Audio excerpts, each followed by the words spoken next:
Before they ever go on patrol for Idaho Fish and Game, the department's canine officers undergo hundreds of hours of training to detect wildlife, conduct evidence searches, and develop tracking skills for search and rescue efforts. But the training doesn't stop there. Let's head out on a ride along with canine handlers Craig Mickelson and Jim Sterling and their furry partners Blue and Riley to see how they keep their skills sharp.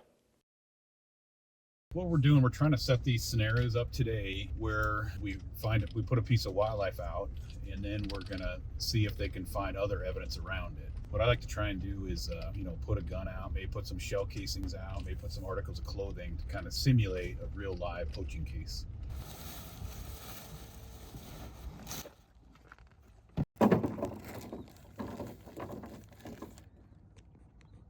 This scenario we have here is like a duck hunting scenario for the dogs. I hit a duck over here, and then we have some shell casings right here, and then I hit a jacket over there. And so what this for the dogs to do is kind of work their way through all the stuff, see if they can find all the evidence. And for this one's kind of a scenario because I actually shot a shotgun here, so we got fresh shells out there. And then we have a jacket I hit over there too, so it'll kind of be good for the dogs to work through it. And we have a lot of live ducks out here too, so there's a lot of scent out here. Blue. Search. Ready?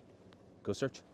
The behavior we're looking for is kind of like your bird dog, where they get real birdy, and I'm looking for behavior change, where that head snap, full body stop, they come back, head down like a vacuum cleaner, tail wagging. Blue will actually whine a little bit. He'll usually kind of nuzzle it gently, and then he sits, and that's the full indication, and he gets a reward for that. Blue. Oh, good boy! Good boy! Yeah, good boy!